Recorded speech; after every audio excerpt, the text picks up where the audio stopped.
Welcome to union media. ముందుగా bulletin లో headlines చూద్దాం. ఘనంగా శనీశ్వర అభిషేకం. శనీశ్వర అభిషేక సేవలో తరించిన భక్తులు. ప్రజల్లోకి రానున్న జన జాగృతి అధ్యక్షురాలు ముఖ్య కార్యకర్తలతో సమావేశమైన బీఆర్ఎస్ ఎమ్మెల్సీ కవిత. వివాహం చేయలేదని తండ్రిని చితకబాదిన కుమారులు. తీవ్రంగా గాయపడ్డ తండ్రి. యాదగిరి శ్రీ లక్ష్మీ నరసింహ స్వామిని దర్శించుకున్న మంత్రులు తుమ్మల, ధనసరి సీతక్క, కోమటిరెడ్డి వెంకటరెడ్డి. శ్రీకాళహస్తి ఆలయంలో కార్తీక మాసం శనివారం పురస్కరించుకొని శనీశ్వరునికి అభిషేకం శాస్త్రయుక్తంగా నిర్వహించారు. శనీశ్వర అభిషేకంలో అధిక మంది భక్తులు పాల్గొని శనిగ్రహ దోష నివారణ పూజలు జరిపించుకున్నారు. వివిధ ప్రాంతాల నుంచి వచ్చిన భక్తులు శనిగ్రహ కాల దోషం నుంచి విముక్తి కోసం శనీశ్వర కార్తీక మాసం శని అభిషేక సేవలో పాల్గొన్నారు.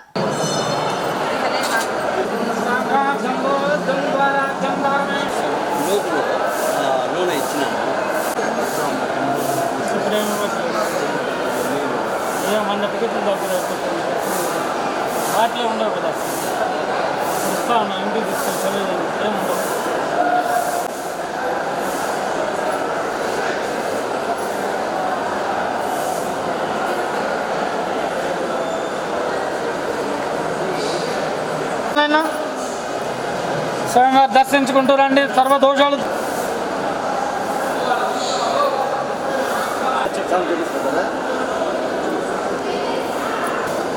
రాజశేఖర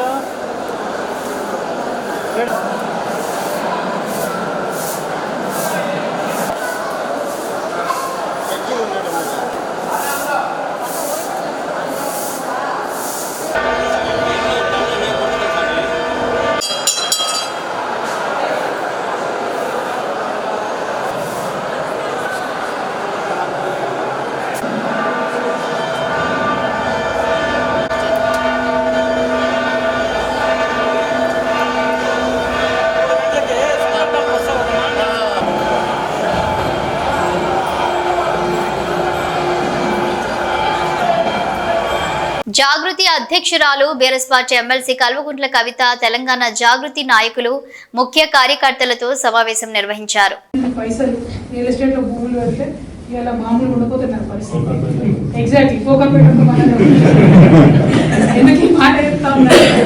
ఎన్నడూ కూడా మనం డబ్బు గురించి ఆలోచించాలి. అధికారంలో ఉన్నప్పుడు కానీ లేనప్పుడు కానీ ఎప్పుడు కూడా ఎప్పుడైనా మరి ఆ దేవుడు నాకు ఎందుకట్లా పెట్టినా కానీ సమాజంలో జరుగుతున్నటువంటి అంశాలు ఎవడన్నా కొద్దిగా తక్కువ ఉన్నాడు ఉంటే వాడికి ఎట్లా సహాయం చేయాలి, ఎవరన్నా సమస్యలు ఉంటే వాళ్ళది ఏం సమస్య పరిష్కారం చేయాలన్నటువంటి థాట్ ప్రాసెసే ఉన్నది. అంటే మంచి జీవితం ఉన్నది, కంఫర్టబుల్ లైఫ్ ఉన్నది. ఆ తర్వాత జాగృతి స్టార్ట్ చేసినాం, బతుకమ్మ స్టార్ట్ చేసినాం. నాకు అది ఇప్పటికి గుర్తొస్తుంది. ఫస్ట్ బతుకమ్మ ట్యాంక్ బండ్ కాడ పెడితే 5:30 పోయి చూస్తున్నాం మేము, ఎవరైనా వస్తారా రారా, అసలు ఎవరైనా వచ్చేటోడు ఉన్నాడా లేదా, అసలు ఎంత కష్టపడ్డామో ఆ బతుకమ్మకు ఆ దేవుడికే తెలియాలి. ఇంకొక రోజు ఆదిలాబాద్ పోయినాం, మంచి లైవ్ యూనిట్ తీసుకొని పోయినా వాడు ఒక్కడి దిక్కులేడు, ఒక్క పురుగు లేడు.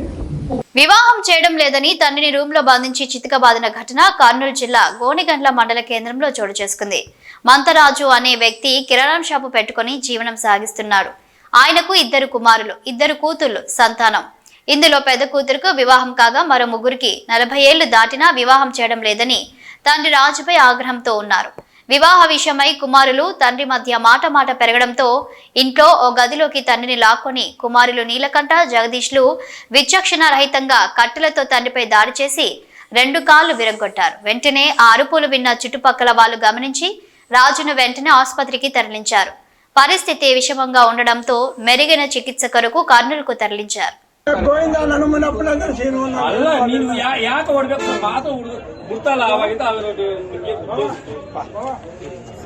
యాదగిరిగుట్ట శ్రీ లక్ష్మీ నరసింహ స్వామి వారిని దర్శించుకున్న రాష్ట్ర వ్యవసాయ శాఖ మంత్రి తుమ్మల నాగేశ్వరరావు, పంచాయతీరాజ్ అండ్ గ్రామీణ అభివృద్ధి, స్త్రీ శిశు సంక్షేమ శాఖ మంత్రి ధనసరి సీతక్క, ఆర్&డ్ సినిమాటోగ్రఫీ శాఖ మంత్రి కోమటిరెడ్డి వెంకటరెడ్డి, భువనగిరి ఎంపీ చామల కిరణ్ కుమార్ రెడ్డిలు, వారి వెంట ప్రభుత్వ విప్ ఆలేరు ఎమ్మెల్యే బీల ఐలయ్య ఉన్నారు.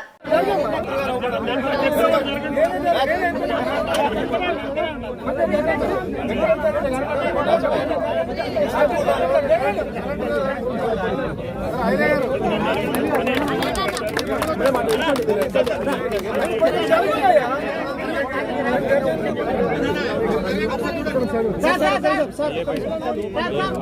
శుభదినం మనకు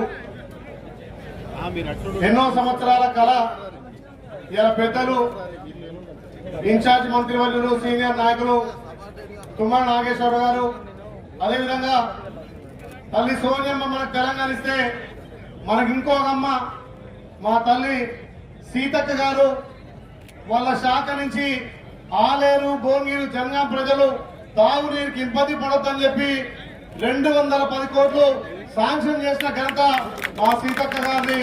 ముఖ్యంగా ఈ శ్రమ వెనుక ఈ కష్టం వెనుక 210 కోట్లు రావడానికి ముఖ్య భూమిక పోషించినటువంటి తెలంగాణ ముద్దుబిడ్డ మా ప్రాంత అభివృద్ధి దాత పెద్దలు కోమటిరెడ్డి వెంకరెడ్డి గారికి నిజంగా కూడా 2 చేతులతో నమస్సుమాన్ని తెలియజేస్తున్నా అని చెప్పి మిమ్మల్ని ఆదర్శంగా తీసుకొని నిజంగా కూడా మీ ఇంప్రెషన్ తోటి నేను ఎమ్మెల్యేనాక మీరు ఈ ప్రాంతం మీద ప్రేమతోటి మా వెనుక ఆరోగ్యానికి కూడా మంచిది. సో అట్లా ఆ విధంగా మనకు త్వరలో కూడా మంచిది. సో అట్లా ఆ విధంగా మనకు త్వరలో పైప్ లైన్లు అయితే పూర్తి స్థాయి నీళ్లు వస్తాయి. మా కుటుంబంలో ఒక ముఖ్య కార్యక్రమం ఉంటే అది ముఖ్యం కాదు, ఇక్కడికి రావాలని ఇక్కడికి రావడం జరిగింది. అయితే ఇది ఎందుకు ముఖ్యమంటే గత 9-10 ఏళ్లకెళ్ళి టిఆర్ఎస్ ప్రభుత్వము అంతకుముందు 45,000 చేపట్టి ఏ ఊర్లో నీళ్లు సరిగ్గా రాలే, వస్తున్నాయి ఎక్కడైనా నీళ్లు సరిగ్గా చెప్పుకోలేకపోతున్నాం కదా. ఇలా 10 రోజులు 10 ఏళ్లలో రాని ముఖ్యమంత్రి ఈ రోజు సోషల్ మీడియా ప్లాట్ఫామ్ మీద మనం ఏం చేసినామని అడిగే పరిస్థితికి వచ్చింది వాళ్ళ అల్లుడు కొడుకు. ఇలా మన మీద చాలా బాధ్యత ఉంది. కిలోమీటర్లు 526 గ్రామాలు 3 నియోజకవర్గాలకు సురక్షితమైనటువంటి మంచినీరు అందించాలన్నటువంటి లక్ష్యంతో దీంట్లో ప్రధానంగా మరి వెంకటరమణ గారు ఎప్పటికప్పుడు వాస్తవానికి అటు ముఖ్యమంత్రి గారిని ఇటు నన్ను ఇటు ఈఎన్సీ గారిని వెంటబడి ఫాలో అప్ చేసి ఈ యొక్క కార్యక్రమాన్ని మొన్ననే వాస్తవానికి సీఎం గారి యొక్క బర్త్డే సందర్భంగానే అది ఓపెన్ కావాల్సింది ఉండే. సరే ఏదో ఆ రోజు అనుకోకుండా నేను అందుబాటులో లేను, కానీ లక్ష్మీనరసింహస్వామి చాలా రోజుల తర్వాత నన్ను ఇక్కడికి పిలిపించుకునేందుకు ఒక మంచి కార్యక్రమానికి నేను ఈ రోజు ఇక్కడికి రావడం జరిగింది. చాలా సంతోషం. అదే విధంగా ఇందాక వెంకటరెడ్డి అన్న గాని అదే విధంగా 2 ఎమ్మెల్యేలు కానీ ఎంపీ గారు చెప్పినట్టుగా తప్పకుండా మొన్న మేము అంటే మా శాఖ నుంచి 20 కోట్లు రిలీజ్ చేసినాం. దాంట్లో ఇంకా మిగతా పెండింగ్ ఏది ఉన్నాయో ఈ రోజు కానీ రేపు కానీ ఖచ్చితంగా మా ఈఎన్సీ గారిని పిలుచుకొని మన వెంకటరెడ్డి అన్నయ్య గారి కూడా ఉన్నాయి, అవి కూడా అన్ని క్లియర్ చేస్తామని తెలియజేస్తూ నాకు కూడా మరి అన్నగారు చాలా పెద్ద ఎత్తున నిధులు ఇవ్వడం జరిగింది. కొండ అనేటువంటి ఊర్లో ఒకప్పుడు వరదలు వచ్చి టిఆర్ఎస్ గవర్నమెంట్ లో 9 మంది చనిపోయారు. అక్కడ బ్రిడ్జి కూడా కూలిపోతే వాళ్ళు కనీసం ₹1 కూడా ఇవ్వలేదు. మీరు 11 కోట్ల రూపాయలు ఇచ్చినందుకు ఈ సందర్భంగా వెంకటరెడ్డి అన్న గారికి ప్రత్యేకంగా ధన్యవాదాలు తెలియజేస్తా ఉన్నాను. ఇంకా మా దగ్గర కూడా ఎందుకంటే దాదాపుగా 50-60 కోట్ల రూపాయలతో వారి యొక్క కార్యక్రమాలు నిర్వహించడం జరుగుతుంది. మారుమూల అటవీ ప్రాంతాల్లో రోడ్లు శాంక్షన్ చేయడం జరిగింది. కాబట్టి వారికి మా ములుగు నియోజకవర్గం తరఫున కూడా కృతజ్ఞతలు తెలియజేస్తూ ముఖ్యంగా ఇద్దరం కలిసి వచ్చేటువంటి 3-4 ఏళ్లలో 25,000 కోట్ల రూపాయలతోటి అటు R&B PR 2 కలిసి ప్రతి గ్రామానికి మరి లింక్ రోడ్స్ కానీ అదే విధంగా డబుల్ రోడ్స్ కానీ సింగిల్ రోడ్ కానీ ఇట్లా దశల వారీగా వేయాలని మరి మొన్ననే మంత్రివర్గ సమావేశంలో కూడా క్యాబినెట్ మీటింగ్ లో డిస్కషన్ చేయడం జరిగింది. అది కూడా ఖచ్చితంగా తొందరలోనే అమల్లోకి వస్తుందని తెలియజేస్తా ఉన్నాను. అదే కాకుండా కాంగ్రెస్ పార్టీ ఆనాటి నుంచి ఈనాటి వరకు చేసేది ఎక్కువ, చెప్పుకునేది తక్కువ. అవతల వాళ్ళేమో చేసేది తక్కువ, చెప్పుకునేది ఎక్కువ. కాబట్టి ఇందాక కిరణ్ గారు కానీ మన నాయకులు కానీ అదే బాధ. అరే మనము వాళ్ళు పదే అంటారు మార్పు వచ్చిందని అన్నారు, ఏమైంది కేసీఆర్ లేడు కదా ఏమైంది అని. కేసీఆర్ కంటే ఎక్కువ ఇవాళ 18,000 కోట్ల రూపాయలు 15-20 రోజులలో రైతు రుణమాఫీ చేసినాం. వాళ్ళు 21 లక్షల మందికి చేస్తే 21 లక్షల మందికి చేస్తే మనం 22-23 లక్షల మందికి చేసినాం 20 రోజులలో. వాళ్ళు కనీసం పేదింటి బిడ్డ ఉచితంగా ఎర్ర బస్సు ఎక్కలేని పరిస్థితి. ఎర్ర బస్సుల రేట్లు పెంచిర్రు, ఆర్టీసీ కార్మికులను అరిగోస పెట్టిర్రు. కానీ ఇవాళ ఉచితంగా ప్రతి మహిళ బస్ ఎక్కి అటు హాస్టల్లో ఉండే బిడ్డల దగ్గర కావచ్చు, షాపుల కాడి కావచ్చు, చదువులకు పోవడానికి కావచ్చు, లేదా ఇతరత వ్యాపారాల కోసం కావచ్చు మరి పోతా ఉన్నారు. అట్లా ప్రతి ఇంటి మహిళ కనీసం 3-4 వేలు నెలలో వాళ్ళకు ఆదా అవుతుంది. అదే కాకుండా కాంగ్రెస్ ఉన్నప్పుడు సోనియమ్మ గారు నాయకత్వంలో ఇదే వెంకటరెడ్డి అన్న వీళ్ళందరూ గవర్నమెంట్ లో ఉన్నప్పుడు 400-500 గ్యాస్ సిలిండర్ వచ్చేది. మరి టిఆర్ఎస్ హయాంలో 1200 పెంచారు. మరి కనీసం వాళ్ళకి ఆలోచన వచ్చిందా? అరే గ్యాస్ ధర తగ్గించాలనే ఆలోచన వచ్చిందా? పెంచిర్రు. ఇట్లా అదే ఇవాళ 100 ఎకరాల ఫామ్ హౌస్ల కాడ ఉన్నోళ్ళకి సరే ఫ్రీ కరెంట్ ఇచ్చిర్రు. కానీ అదే పేదింటి గుడిసెకు ₹1 అన్నా, 1 యూనిట్ అన్నా ఫ్రీగా ఇచ్చిర్రా నేను అడుగుతా ఉన్నా. అదే ఇవాళ రైతులకు ఫ్రీ కరెంట్ ఇస్తాను, ఊళ్ళల్లో భూమి లేనటువంటి నిర్వాసితులు పేదలు చెట్టు కింద ఉన్నా కూడా వెలుతురు కింద బతికే విధంగా ఫ్రీగా ఉచిత కరెంటు 200 యూనిట్ల కరెంట్ ఇస్తా ఉన్నాం. మరి ఇవన్నీ కాదా నేను అడుగుతా ఉన్నాం. ఏం తీసేసినాం? అదే విధంగా ఈ 6 నెలల్లో 52,000 పైగా ఉద్యోగాలు ఇచ్చినటువంటి ఘనత కాంగ్రెస్ ప్రభుత్వంది. నిన్ననే పోలీసులు కూడా దాదాపుగా 16,000 మంది పోలీసులు ఉద్యోగాల్లోకి వచ్చారు. నోటిఫికేషన్ ఇచ్చుడు, ఎగ్జామ్ రాయించుడు, ఎగ్జామ్ పేపర్ లీక్ అయిందని పక్కకు పడేసుడు, వాళ్ళని కోచింగ్ సెంటర్లో తిప్పుడు, నోటిఫికేషన్ ఇచ్చుడు, ఎదురు చూపించుడు. 2 ఏళ్ళు ఎదురు చూసిరు వాళ్ళైతే. కానీ మన గవర్నమెంట్ రాగానే సీఎం రేవంత్ రెడ్డి గారు 15 రోజులలోనే మరి వాళ్ళ క్లియర్ చేసిండు. ఇట్లా ఆగ్నేయ బంగాళాఖాతంలో నేడు అల్పపీడనం ఏర్పడి పశ్చిమ వాయవ్యంగా ప్రయాణించి సోమవారం నాటికి వాయుగుండంగా బలపడనుందని, ఆపై తుఫానుగా మారి నైరుతి బంగాళాఖాతంలోకి ప్రవేశిస్తుందని ఐఎండీ ప్రకటించింది. ఫలితంగా దక్షిణ కోస్తా రాయలసీమలోని పలు ప్రాంతాల్లో భారీ వర్షాలు, మరోవైపు ఉత్తరం నుంచి వీచే గాలుల ప్రభావంతో కోస్తాంధ్రలో చలి తీవ్రత పెరగనున్నాయని ఐఎండీ ప్రకటన జారీ చేసింది.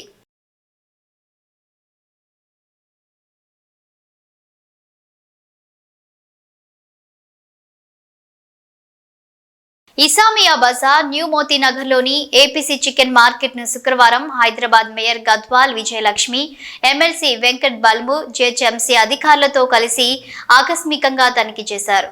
ఈ తనిఖీలో తీవ్రమైన అపరిశుభ్రత, దుర్వాసన మరియు కలుషితమైన మరియు నాసిరకం మాంసం విక్రయిస్తున్నట్లు అవగతమైంది. దీంతో నిర్వాహకులపై ఆగ్రహం వ్యక్తం చేశారు మేయర్ గద్వాల్ విజయలక్ష్మి. అపరిశుభ్రమైన మాంసాహార ఉత్పత్తులను విక్రయించకుండా హెచ్చరిస్తూ ప్రజా ఆరోగ్యానికి సంబంధించిన ప్రమాణాలను నొక్కి చెప్పారు. మార్కెట్ను వెంటనే మూసివేయాలని జోనల్ కమిషనర్ను ఆమె ఆదేశించారు. మరియు ఎంటమాలజీ, శానిటేషన్ టీంల సమన్వయంతో ఆ ప్రాంతాన్ని శుభ్రం చేసి క్రిమి సంహారక చేయాలని వైద్యాధికారిని ఆదేశించారు. శ్రీకాళహస్తి కలంకారి కళాకారుడు వేలాయుధం శ్రీనివాసులు రెడ్డి తన ప్రతిభను మరోసారి చాటుకున్నారు. ముఖ్యమంత్రి నారా చంద్రబాబు నాయుడుపై ఆయన కలంకారీ చిత్ర రూపంలో తీర్చిదిద్ది కలంకారిలో ముఖ్యమంత్రి చంద్రబాబు నాయుడు చిత్రపటాన్ని చిత్రీకరించారు. దానిని నేడు శ్రీకాళహస్తి ఎమ్మెల్యే బొజ్జల సుధీర్ రెడ్డి మరియు కలంకారీలో అత్యుత్త ప్రతిష్టాత్మకమైన శిల్పగురు అవార్డు గ్రహీత వేలాయుధం శ్రీనివాసులు సంయుక్తంగా ముఖ్యమంత్రి నారా చంద్రబాబు నాయుడుకి కలంకారీ చిత్రపటాన్ని విజయవాడలో అందజేశారు. ఈ సందర్భంగా వేలాయుధం శ్రీనివాసులు మాట్లాడుతూ తాను దాదాపుగా 40 ఏళ్లుగా కలంకారీ కళ్ళతో అనేక రకాలైన చిత్రాలను గీసి కేంద్ర రాష్ట్ర ప్రభుత్వాల వద్ద అనేక ప్రశంసలు పొంది కలంకారీలో అత్యున్నతమైన శిల్పగురు అవార్డు పొందానని, అయితే తనకు ముఖ్యమంత్రి నారా చంద్రబాబు నాయుడు మీద ఉన్న అభిమానంతో ఆయన చిత్రాన్ని కలంకారీ కళగా చిత్రీకరించి నేడు విజయవాడలో శ్రీకాళహస్తి శాసన సభ్యులు బొజ్జల సుధీర్ రెడ్డి చేతుల మీదుగా ముఖ్యమంత్రి నారా చంద్రబాబు నాయుడికి అందించామని తెలిపారు.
నమస్కారం అండి.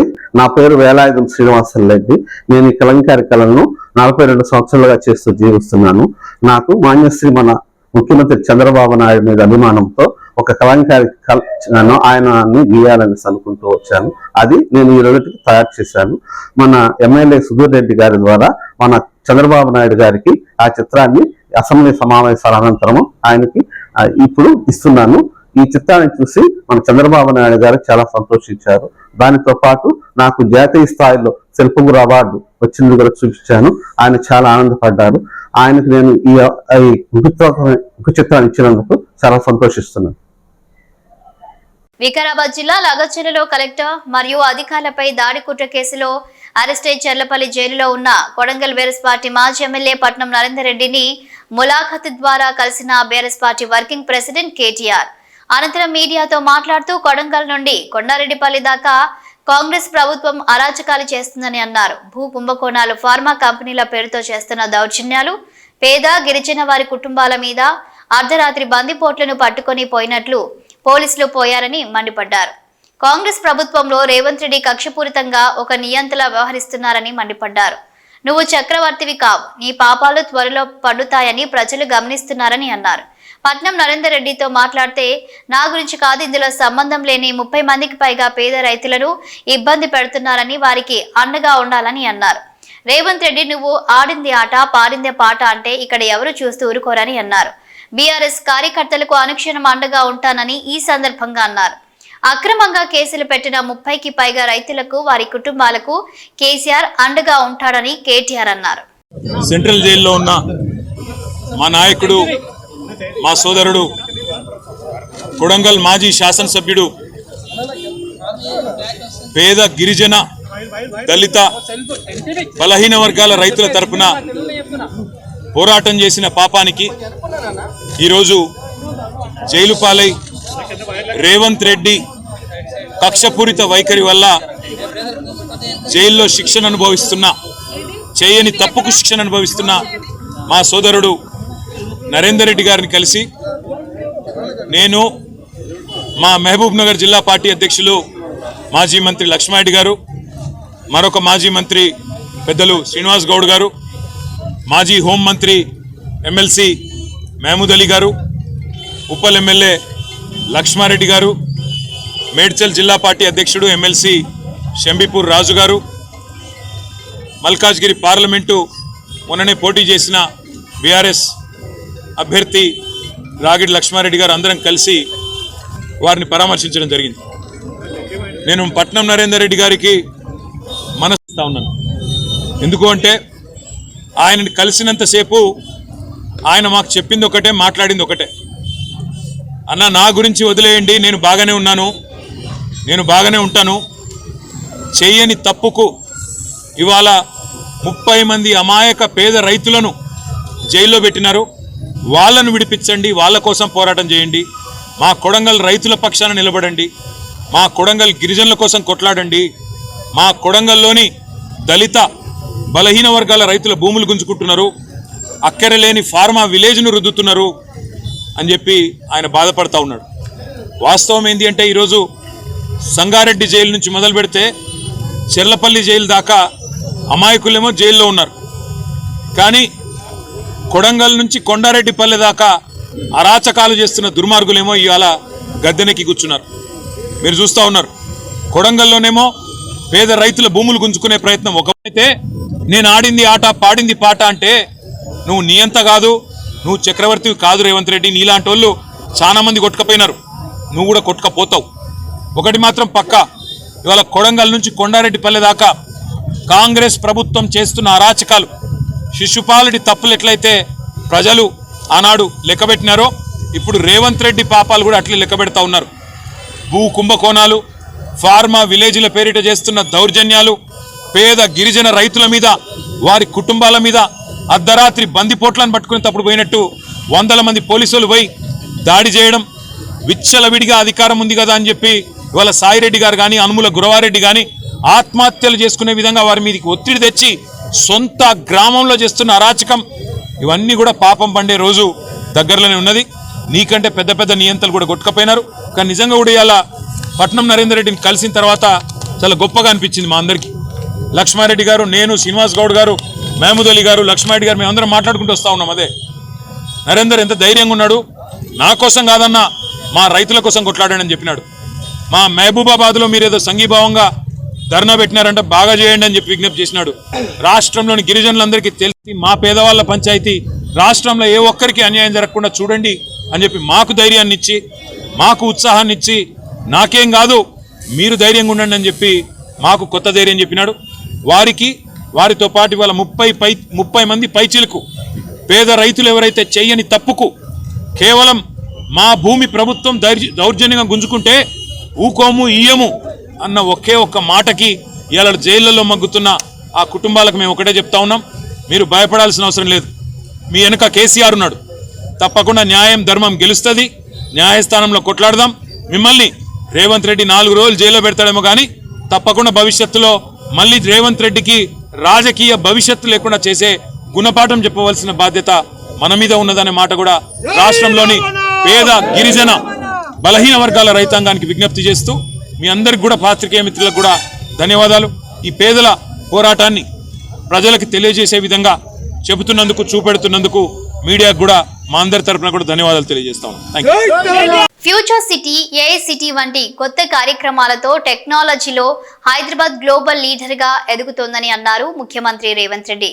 Software, pharma, life sciences, health care మరియు బయోటెక్నాలజీ పరిశ్రమలకు పవర్ హబ్ గా హైదరాబాద్ ప్రపంచ వ్యాప్తంగా గుర్తింపు పొందిందని తెలిపారు ముఖ్యమంత్రి రేవంత్ రెడ్డి.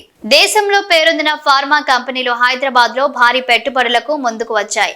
తమ కంపెనీల కార్యకలాపాల విస్తరణతో పాటు కాలుష్య రహితంగా ఏర్పాటు చేసే గ్రీన్ ఫార్మా కంపెనీలను నెలకొల్పేందుకు రాష్ట్ర ప్రభుత్వంతో అవగాహన ఒప్పందాలు కుదుర్చుకున్నాయి. వివిధ ఫార్మా కంపెనీల ప్రతినిధులు సచివాలయంలో ముఖ్యమంత్రి యనుమల రేవంత్ రెడ్డి, పరిశ్రమల శాఖ మంత్రి శ్రీధర్ బాబుతో సంప్రదింపులు జరిపారు. MSN group, Laurus Labs, Gland Pharma, doctor Reddy's laboratories, Aurobindo Pharma, Hetero Labs కంపెనీల ప్రతినిధులు, TSIIC chairperson Nirmala Jaggareddy, CM ప్రత్యేక కార్యదర్శి అజిత్ రెడ్డి, పరిశ్రమల శాఖ ముఖ్య కార్యదర్శి జయేష్ రంజన్, విష్ణువర్ధన్ రెడ్డి ఈ సమావేశంలో పాల్గొన్నారు. ఈ సందర్భంగా ఫార్మా కంపెనీల ప్రతినిధులు తమ పరిశ్రమల ఏర్పాటుకు సంబంధించిన ఎంఓయూలపై సంతకాలు చేశారు. ఈ 6 కంపెనీలు కలిసి దాదాపు 5,260 కోట్లు పెట్టుబడులు పెట్టనున్నాయి. వీటి ద్వారా ఫార్మా రంగంలో 12,490 మందికి ఉద్యోగాలు లభిస్తాయి. ఇప్పటికే ప్రభుత్వం గుర్తించిన ఫార్మా సిటీలో వీటికి అవసరమైన యూనిట్ల ఏర్పాటుకు ప్రభుత్వం స్థలాన్ని కేటాయించనుంది. తిరుపతి జిల్లా చిన్నగొట్టిగల్లు మండలం బాకరాపేట పంచాయతీ పరిధిలోని మామిడి తోటలో ఓ ఏనుగు అనుమానాస్పదంగా మృతి చెందింది. మామిడి తోట యజమాని ఏనుగు మృతిపై బాకరాపేట అటవీశాఖ అధికారులకు సమాచారం అందించారు. సంఘటనా స్థలానికి చేరుకున్న అటవీశాఖ అధికారులు ఏనుగు మృతికి గల కారణాలను అన్వేషిస్తున్నట్లు తెలిపారు. అటవీశాఖ అధికారులు వచ్చి పరిశీలన జరిపారు. గత కొద్ది రోజులుగా చిన్నగొట్టిగల్లు, ఎర్రవారిపాలెం మండలాల్లో సుమారు 17 ఏనుగుల గుంపు సంచరిస్తున్నట్లు తెలిపారు. మృతి చెందింది మగ ఏనుగని, వయసు సుమారు 10 సంవత్సరాలు ఉంటుందన్నారు. ఏనుగు మృతికి కారణాలపై అన్వేషిస్తున్నట్లు తెలిపారు. ఇవి బులెటిన్ అప్డేట్స్. Keep watching.